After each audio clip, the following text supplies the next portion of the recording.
Hello YouTube, this is Ben Yessel. How's it going? It's been a very toasty, very hot week here in Western Washington, just north of Seattle, in the Kenmore area, and I have a lot of thoughts in my mind that have actually this time around a bit more to do with religion, as well as if I started a organization, what kind of organization it would be. We'll get to that here in a bit. But religion, well, the very word pushes away a lot of people. So really, don't think of it maybe the way that you might think of it. Think of it as being something more about peace of mind, in every sense of the word. Peace of mind, what does that mean? So that's really what I'm talking about, which religion is supposed to basically take care of, and reassure you these spiritual truths that we can't understand the same way that we can understand things we learned in school, that sort of thing. Okay, so it's there's a lot of thoughts. I'm gonna try to sort them all out. So I just also finished watching some things on Scientology, and I'm trying not to spend a lot of time on this subject, but it got me thinking about some things. Not only this talk about how messed up it is. It is messed up. That whole organization is so messed up. It's to me, it's not a religion. It's not a religion. It's a scam. Some people might think it's a cult. I don't think the word cult means anything, but that's just me, But it is a scam. You don't get anything for what you give. It's a scam. I might walk around a little bit. I know it's kind of dark. Let's talk about this stuff. So this peace of mind thing. What is that? Well, it's actually kind of easy to know what peace of mind means. Peace of mind is simply the feeling that everything is okay, or it's going to be okay. It's everything from the IRS is not going to come to get you because you're doing what you should be doing, even though many of us don't think that the IRS is righteous, certainly. But we try to be dutiful citizens at this point in time. But we could see a time when that's different. But that's just, a surface level peace of mind kind of thing. There's many deeper things about what that could mean. Definitely. It means living your life in such a way that God Himself could, enjoy being with Him again, and you could feel comfortable in His presence, and that you wouldn't feel like an enemy to Him. There's a lot of things that maybe we can still do before we really fully feel like we could be that way. But I think, and some people say, that it's a lot of things that we talk about with righteousness and that sort of thing. It is just some ministers talking, right? Trying to get us to be scared so that we can give money to churches and that sort of thing. Okay, well, it makes a lot of sense, but what it comes down to is what's going on internally? What's our conscience telling us? If something is true, our conscience will let us know that it's true. And if we doubt our conscience, if it's something that's not very tangible, which, it's an emotional thing, it's also a spiritual thing, it's kind of both. What does it mean? What does the word spiritual mean anyway? Spirit, it means that entity, that part of our soul that will keep living on after we die. So it's our character, it's our personality, it's our glow, right? It's It's that glow, a sparkle in our eyes. It's the thing that makes us truly alive. And with our bodies, we experience much more with our bodies than we would just being spirits. And so spiritual simply has to do with all things that pertain to the spirit, and the well-being of our spirits, right? The well-being, or the peace of mind, right? I mentioned that, this is what religion really should be all about, is peace of mind. Ultimately, so,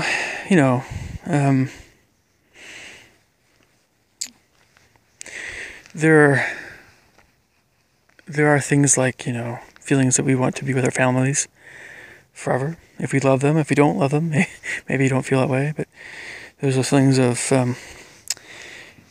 it's right to be considerate and kind to other people. There's feelings of, maybe it's a good idea to be very,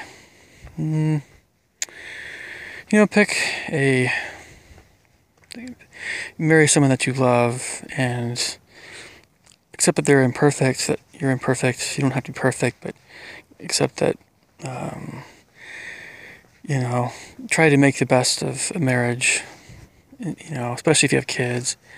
Divorce is serious, and why do we say that? Well, it's not only serious financially, but it's kind of serious in other ways. So, marry someone that's very forgiving and merciful and kind, and that loves you and you love them, and also someone who has good character. And what's the character thing? Well, someone that has character that's like yours, and both you guys are trying to be better people. Again, you don't have to be perfect. But it's probably a really bad idea to cheat on that person, right? And it's very, very much a human thing to have those temptations to do that on occasion, or do other things that are not so pleasing to God. How do we know they're not pleasing to God? Well, again, these things that we talk about that are spiritual in nature, they're not really obvious always, but if you're paying attention to your conscience will get stronger. Your conscience wasn't put there by a minister. Your conscience was put there when you were born, or it came with you when you were born. It's something that's a very spiritual kind of thing. It's often called the light of Christ. You need that conscience to make sense of everything in this realm, in this area of being and thought. You need your mind to understand things and learn and grow. You need your conscience to help you. It's like Jimmy Cricket. It's like Jimmy Cricket whispering on your shoulder. It can be very annoying. Oh yes, but you need that bad boy. You need that conscience so that you're spiritually okay. But you have that peace of mind, right? Why do I say that John Lennon, for instance, kept searching for purpose in life? The people that keep searching for purpose in life, it's not necessarily a bad thing, right? There are a lot of people that search for greater purpose in life, whether or not they're good or bad. But there's something about that continual searching for purpose in life, and going from one philosophy to another philosophy, and going from one thing to another thing, bouncing around.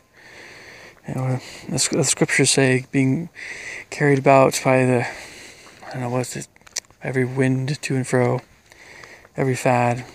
There are people like that. They're not wicked or evil necessarily, but there is something about that way of being that doesn't seem to demonstrate a peace of mind. Now, I suppose there's someone that has the same way of being their entire life, but there's no guarantee that even that kind of way of being automatically equates with having peace of mind. It certainly might seem that way, but it could be just arrogance or stubbornness or a lot of other things. And so the person that keeps getting carried about by every different idea and philosophy that's out there, whatever they strikes their fancy, they might have a form of peace of mind. They might actually be very peaceful. They might be searching for greater or more meaningful truth. And in that case, they're definitely more in that arena of having peace of mind. But they just want something greater, better, or they know that whatever they have isn't it. Right? It's not it. It's not a lot of people say, oh, we should always say we don't understand things, like Socrates, because it's impossible to understand everything in this life.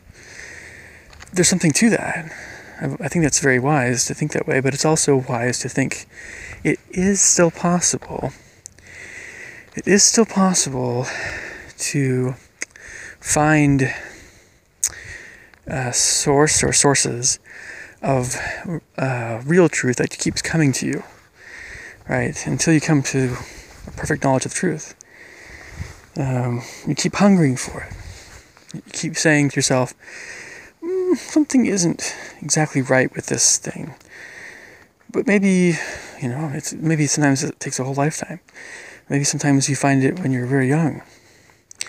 But you can only know that something is true spiritually if your conscience is in good shape, by living in such a way that you can allow that to be the case, right? And again, what that way of living is, your conscience will let you know. Nobody put that there. It was part of your being before you were born. It's something I know fundamentally to be true. So, it's really important having peace of mind. Knowing that you're living in such a way that you can look someone in the eye and say, this is the way I am. What you see is what you get. Not hiding anything. Gosh,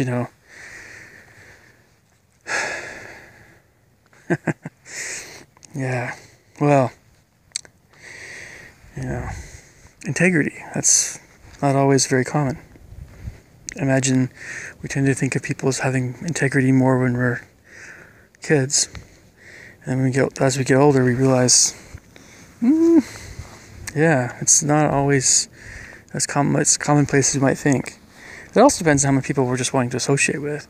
A lot of people cut themselves off from humanity somewhat because of that mistrust of people.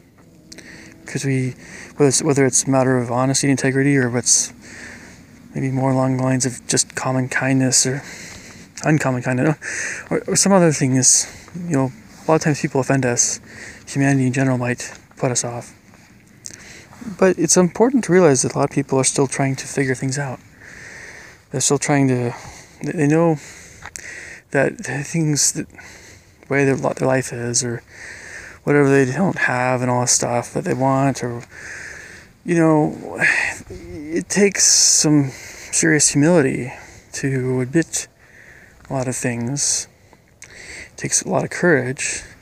And, when someone starts going that direction, and they start really wanting more something in their life, even if they belong to the true church, but maybe they need to repent, or maybe they need to change some things in their life, whatever it is, it takes some serious guts. It's not easy. Who said life was easy? Who said life was fair? But life is kind of what you make of it. Might as well live it like Superman rather than Lex Luthor, right? I don't know. That we should be more about being like Superman, to use maybe a juvenile kind of way of thinking things a little bit, but no, Superman is a good role model, even if he's fictional. But I know some role models who are not fictional that are definitely Supermen and women. Superwoman as well.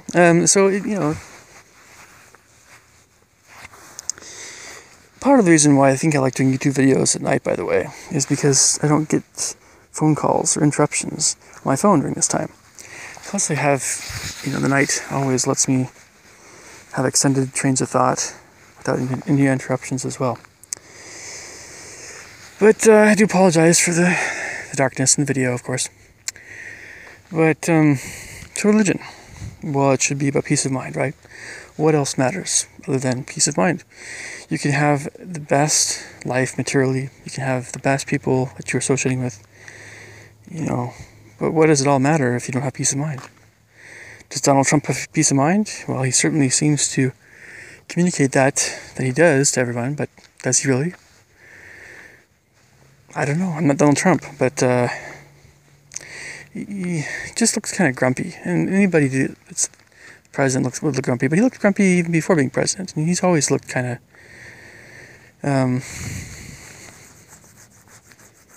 confrontational. Not a very pleasant person, right? And that speaks of his character. When you come across people that are angry all the time, it could be that they're just really hurt. There's all kinds of reasons why that is, but, who ever hurt Donald Trump's feelings? So, Trump is not the kind of person I would even remotely consider to be righteous. So, does he have peace of mind? No. He certainly has his frame of mind is probably very set and very determined and very, has his thing that he does. But, if you separate, if you're here to die and really get away from all the stuff about this world that kind of confuses and blinds us, well, he might realize, oh boy, his life is very empty, or it's very meaningless, or at least more meaningless than many other people. But why is that? Well, again, something like Trump communicates to everyone that he's very, very cognizant. He's very, doesn't have any regrets, all that stuff. But look, you can't have all these affairs with women, and you can't have all these sexual relations with people you weren't married to, and truly have peace of mind, because what about these other women that you didn't marry or were unfaithful to? What about their feelings? Maybe they were hoping that Trump would be with them. They would be married. Maybe, and if they didn't want that, they themselves might have less of peace of mind as well, because we're basically living a life of fornication and adultery and all that stuff. That's no way to live a life. It might be very physically pleasurable, but it's not going to bring peace of mind. It's certainly not going to bring peace of mind. How could that possibly bring peace of mind? The people that you would be more comfortable with would be that way themselves. You couldn't look parents in the eye that had good character and didn't do that stuff. You couldn't look them in the eye and feel the same kind of love. I mean, they might love you. They might try to, they certainly wouldn't shun you, I'd hope. But you can't feel that love so much if all that bad stuff you've done is getting in the way of that. You tend to feel love from others when you do things to help your spirit to be more pure, right? So no, I don't think Trump. We know that Trump's a womanizer. We know he's been very demeaning toward people, no matter how much he seems to be praised by many conservatives. I can't deny what kind of person he is. I don't want to judge him. It's not my place, really, but it is our place to be a little bit that way as well. I mean, we don't want to be totally gullible or idiots. If you can see and you can understand and see evil in other people, we can't just ignore that stuff. We probably don't want to dwell on it, of course, depending on the situation. But getting back to religion and what it should be, it should be about peace of mind. If you go to a church, whatever it is, that should be your reason to go to church. To seek to have a greater peace of mind. And if you know what is going to bring that about, and you're not doing it, that's the problem, right? Whether it's something that's your own deal, whether it's the church itself, there's all kinds of reasons why people, go to this or that church. When it boils down to what it boils down to, and maybe some people will see it at a certain time in their life, maybe later, it will boil down to, yeah, it's just the basics. It's what do you believe? Why? What do you like? What's your character like? What do you think about? What do you want? What have you wanted that you didn't have in life? And how did you deal with it?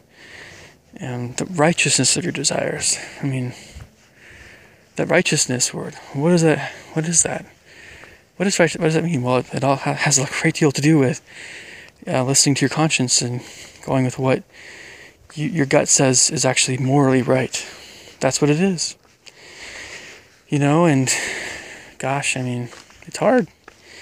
But that's what religion is. That's what true religion and undefiled is this. Is Apostle Paul. To keep oneself unspotted from the world and to visit the widows and the fatherless and the sick and all those guys. And that's true religion. So, if you're Muslim or you're Catholic or you're Lutheran or Mormon or like me or whatever you are, if you're doing those two things, if you're keeping yourself unspotted from the world, or you seek to be that way, and you actually make efforts to do that every day, and you do your best, right? And then you leave the rest to God, and then you are charitable. You spend time trying to help other people. That's the idea of visiting the widows and the fatherless. Now, if you're doing those things, I'm pretty sure that you're going to have a good life. You're going to have that peace of mind, or your peace of mind will grow. You'll be comfortable in your own skin, to quote, the Apostle Richard G. Scott. It's going to happen. And the more that you try to hide, the more you try to downplay things that aren't so great in your character. Well, I can't say that's going to help you in that area. But, so religion, what is it? How can we make sense now? Now we talked about the real meaning of the word and what it's all about. And it's really about our happiness in the eternities. Now, putting that first and foremost, along with, in my opinion, the importance of understanding Jesus Christ and what he did for us, suffering for our sins, and repentance, that sort of thing, and the steps to go to heaven, which is very Christian. There's other people that don't believe in those sorts of things, but I do. I think it's still worth looking into for anyone that is curious about that stuff. I realize that there are a lot of people the family forbids it, maybe at this point in time with Christianity or being Mormon or whatever, but I understand. But it's, if you can, I'd still strongly recommend checking out something that at least your conscience is telling you might be good to check out. But by all means, don't look in the direction of stuff like Scientology. That's just coming from me, But really, this is something that's been a bit more. It's not just me saying this. There's a lot of other people. There's a lot of stuff about this. Spending hundreds of thousands of dollars for nothing, basically, or science fiction, basically. In the case of Scientology, so all of these theological differences, all these little things that we talk about, between, say, different Christian churches or my church, and there's a lot of things that I don't fully understand that have to do with the history of the world, or certain teachings about outer space and what life was like before we were born, and what'll happen after we're dead. Some things I don't and many things I understand or believe, but I don't understand. Certainly don't understand to the extent that there's actually truth out there. So I understand very little in a way. How little that is will become much more apparent once I get more of an idea of how much truth is out there that we just don't know about yet. But our gut feelings, we should follow our gut. We should follow our conscience.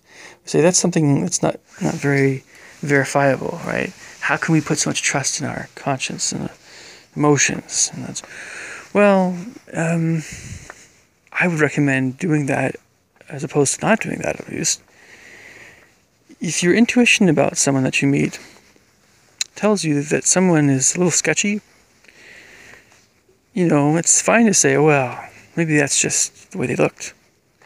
It just has to do with the nature of that feeling that you have. It has to do with the intensity of that feeling that someone's a little sketchy. And sometimes you do have the wrong idea about people, but a lot of times you don't. Or a lot of times that person, because most people are kind of gray, good and evil. We have the monster inside of us as well as the angel. It's just, what side of that person are you seeing more? I think that's the best way of putting it, because, in Lord of the Flies with William Golding, it's true. A lot of people that can be regular, nice folks can turn into monsters in certain settings.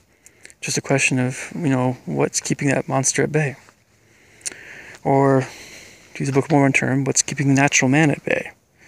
What's keeping us from doing all these hedonistic, also cruel things? And, what kept Aleister Crowley, let's use Anton Cezanne LaVey. What keeps someone like Anton LaVey, the founder of the Church of Satan? What kept him from murdering people? Was it the law? If the law wasn't there, would he still murder people? I don't know. But he at least had some kind of moral code. Even if it's very different than many of us. But,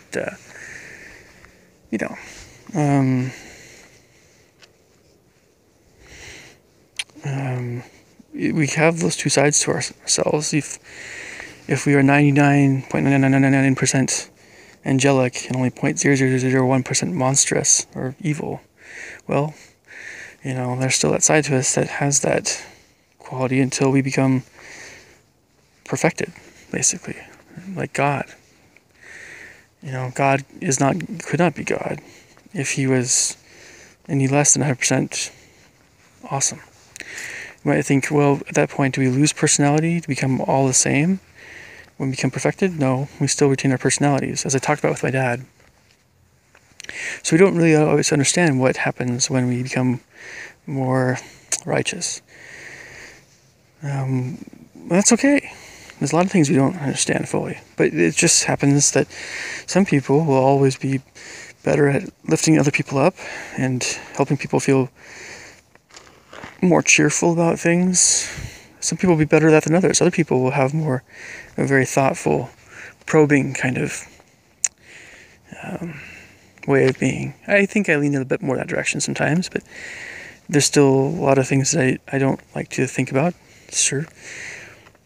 Some people might be very socially predisposed and will help people, feel less lonely, maybe. Or they'll unite people. Or they have a lot of energy socially. Other people are more creative, like myself, Other people are more skilled at maybe perceiving hidden evils in people. Things that should be made aware of.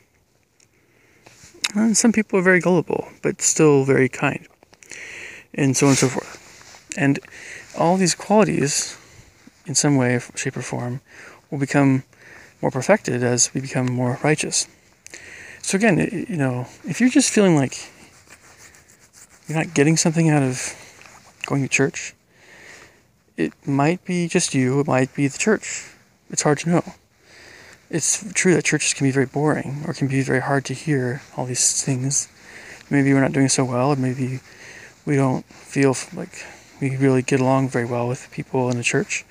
Or you actually might feel like the minister of a church is corrupt, or we don't agree with the, giving money to the church. And that's totally you guys' decision. That makes a lot of sense to me. It's important what's important is that peace of mind thing, right? If you feel like that's not quite the case, or the more you feel like you could have greater peace of mind, that's what I'm talking about. So to that end, I want to kind of segue into something else that I would talk about. Now, I don't want to start a religion. That's not what I want to do in my life. That is absolutely not at all what I want to do. Because the church I belong to, I feel covers that base already. I mean, And you know, believe me, I've had all kinds of thoughts about this stuff. No. It would definitely not be a religion. It would be an organization, but it would be an organization that would be very careful. I want to avoid. It's very important to me that people don't. We all want to save money. Money's a big deal, right? You know, there's a lot of things that are happening that really seem to be draining everybody's money. So, if I made an organization, one of the goals would be, you know, keep the requirement, whatever we're talking about money, paying any money to be in this organization, keep that very low or non-existent, you know, as low as you can make it. But I would make an organization, create an organization that was geared toward helping people that were creative, imaginative, and sensitive meet other people like themselves in a way that everybody feels more comfortable doing so, and not have it be something awkward or coerced or forced, and also people would have the feeling that these people they're meeting are not weirdos, right? Or the people that are more weirdo-ish actually are able to improve their character. They're able to become better people. They're not seen as being weirdos anymore. They feel like they were more understood. So there's kind of a psychological end to this, or maybe a lot of different sides to this. But that would be an organization that I would want to found with some other folks. And we do a lot of imaginative stuff, a lot of artistic stuff, but maybe also some sciencey stuff and a lot of things like that. I don't know if I'd have ranks. I very much, you know, sometimes like this idea of progressing in a rank, but it's a very competitive or comparative kind of thing. And being involved with music, I'm kind of doing that already a little bit, even though, to tell you the truth, ranks and ability levels are still very subjective and fluid, right? You can always improve. Sometimes you can actually get a little worse if you don't work on stuff for a while, but they don't always mean everything. We put too much stock sometimes in words that, you know, define someone's abilities in music, but that's what I would do. I feel like I don't know when I'll do that, but it would be a very non-denominational thing, of course. We'd approach things like religion as being very much like well, let's see what you believe, and, you know, let's talk about what we have in common, and try to learn what other people believe, and we don't have to agree with it, but just it's good to know. And on that note, so that's an organization I'd want to found, something like that, because there are people, not just myself, but there are people who have a very hard time at certain points in their life, depending on what's happening. There's people that have a very hard time just, you know, having that work out in their lives the way they want to, right? Not just Asperger's syndrome young men, but it's not just autism, whatever. It's not just those kinds of folks. It's girls that have those things as well. It's young women. So, associated with that, by the way, getting back to two thoughts here, a few other things. I haven't really thought if this organization were to ever become a reality. I haven't really thought of, you know, again, homosexuality, leaders, that sort of thing. I haven't really put too much stock in that. It's just that when you have any kind of leader in any sort of situation with minors or anything else, you have background checks and you have things like that, and that would be good enough for me. So you'd have gay people, of course you'd have gay people in this organization. Absolutely. I wouldn't say that we would advocate it, though. I'm not sure if we'd use the word safe space. What we would probably say is we wouldn't, it certainly would not be an organization that would be aggressive toward people that are homosexual. It might be actually seen as more of a safe space, in fact, but I wouldn't want to advocate it. But it would be basically neutral in that area. I wouldn't, you know, it's just, I feel like that's the right way of being. We could have, now, again, I think about the Boy Scouts and stuff. In my church, it's true. We're not going to be having LDS Boy Scouts anymore after a certain point in time. I think I know why that is. I'm wondering what's going to happen, and I think I know what's going to happen. I don't know, actually. I just know that we're probably still going to go on campouts with young men and that sort of thing. Whatever, but, that's a good thing to do, going out camping and learning all kinds of skills that young men should learn. Absolutely. It's kind of a similar thing with young women, but gosh almighty, young women probably, by nature of being women, are a little bit, anybody can go on campouts, sure, and learn things. There's no difference there gender-wise, but I still feel more predisposed to maybe having more dangerous kinds of things. I tend to think of men first before women, because I think that's the way that nature intended the sexes to be. Men are a little bit more intended to learn how to handle dangerous situations, or life-threatening situations, or physically dangerous situations.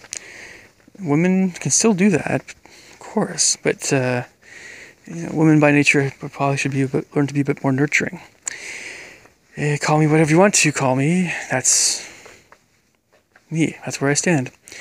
Now, I'm not going to take that idea to its extreme, but it's something it's always told me that seems to be the way that humanity is designed.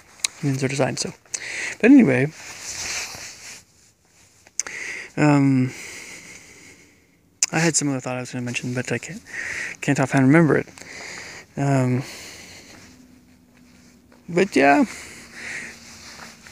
organization, what I would do. I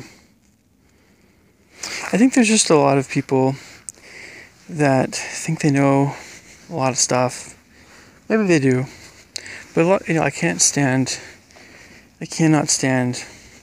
the environment we have in the United States, at least in America, where many people are shouted down and they can't express their thoughts. Nobody listens to them, right?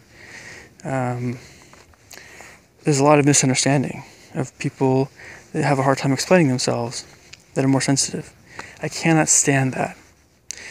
In my own mind, I've often wished that Europe, for instance, was a better place for more sensitive sorts or whatever, but that's not even the case, it seems. Or it depends on the area. No matter how much someone might talk on and on about, Berlin is very tolerant, right? Berlin is liberal. Or the Netherlands is very welcoming and not non-judgmental. Same thing with Denmark. That kind of stuff. And then you can talk about Southern Europe as being friendly, or Ireland, but the thing is, again, it's just that it's a problem everywhere. And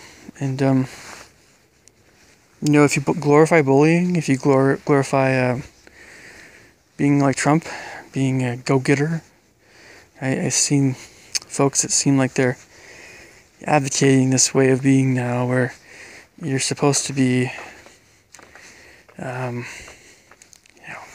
don't know, a very aggressive person, no nonsense. Don't waste any time. That's probably a good way of being. But the question is what you're doing truly wasted time or not? And some people, everybody's so different there, but, there's a lot of different ideas about how to live. And, a lot of times what you're hearing is kind of a half-truth, or there's something to it that seems right. And, a lot of times, though, it's not really the greatest way of being. And, if you can always test how good something really is by actually doing it, but you want to make sure that it's at least something that's not going to be something particularly wicked, or evil, because that's going to only harm you spiritually. It's only going to hurt your own happiness and peace of mind, right? Getting back to that idea. Well, there's a lot of things I wanted to do in my life. I don't know if I'll do them. Hopefully I will. At least a lot of them. But, with organizations and that sort of thing, and I was watching a little bit about, how you set up certain organizations, and you have like the YMCA and stuff. It's more athletic oriented, but it's kind of also affiliated somewhat loosely with Christian churches and things. That, just something should be done in that area, whether it's from me or someone else. And it not necessarily doesn't have to be like a special ed type of thing, but kind of talk a lot with those kinds of folks, have some overlap there. But, it's not necessarily a nerdy thing I'm advocating. A lot of people that have Asperger's syndrome are going to be a little bit more along those lines anyway, just in the way that they normally think. And it's interesting when if you think about it, the idea of a nerd or a geek is someone very focused around certain subjects, almost successfully so, and they sometimes ignore other things about themselves that other people might say, oh, this person's a little bit eccentric or kind of geeky. And, a lot of times a person is simply just a nerd or a geek, and a lot of times what's actually happening is something more along the lines of Asperger's syndrome, or, Asperger's. But, it's, if people really fully understood these people that have a hard time communicating who they really are, gosh, if people really fully understood better these kinds of folks, the world would be a lot better place. It really would be. And so, maybe I'll have more thoughts on this in the future. If you guys have any thoughts, of course, leave them in the comments below. I think I was going to mention something about, though, a general attitude. I think that's a good way of being in life. It's important to know, again, that you don't understand everything.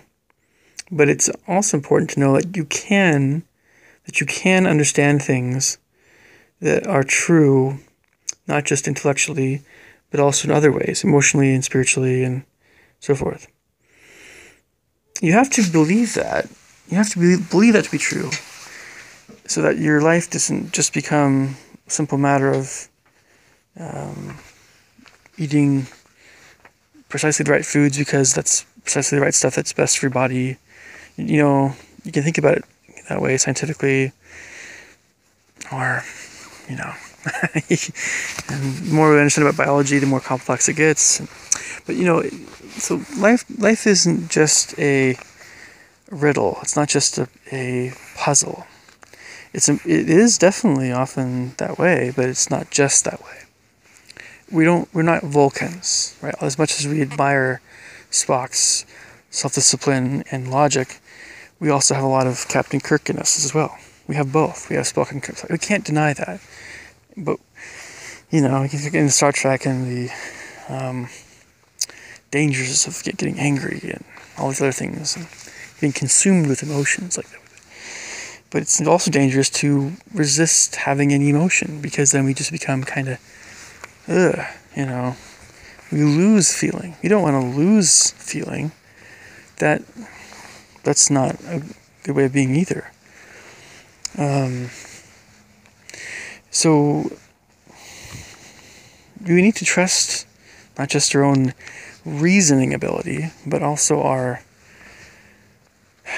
kind of sixth sense, our conscience. We need to trust the ability to discern what is ethically and morally correct. If we can't do that, if we feel doubtful about that area, we need to keep trying to trust ourselves. Can't give up on ourselves that way. We're not robots. We are flesh and blood. We bleed, right? We don't know for sure what's going to happen after we die, but, we shouldn't ignore what our spirit, right, keeps telling us, which is that we keep existing, right? It's not just some desire right? There is something more to that. When you go to a cemetery, you're not just feeling your own feelings about people who have died. You actually are feeling their personalities, their character. We know this even if we watch something that's a little bit darker, which maybe you shouldn't always watch the dark stuff, but yeah, ghosts are real. If you go to a cemetery and you go to the areas that where you have nicer people that have been buried, you're going to feel better and you're going to feel more at peace than if you go to areas of a cemetery where there are more wicked people that have died and have been buried. You won't always know that, but you will probably feel it. And I wouldn't recommend going to cemeteries at night because, well, I think I'm thinking of wrong. Maybe it's just the wrong time of day to be talking about this. But, nighttime is more the time when you have darker spirits that are more active. I just like nighttime because you don't have as many interruptions by people in your videos. I'm sure I'll think of what I was going to talk about a little bit later, but this one's going on a bit longer right now, but hopefully this really hopefully this video makes more sense to you guys. Again, it's our human condition to be sometimes confused about a lot of things. I think we just need to trust that we know enough to live good lives, to be, just keep trying to improve in our areas of life. All right, I'll catch you guys later. Thanks. Bye.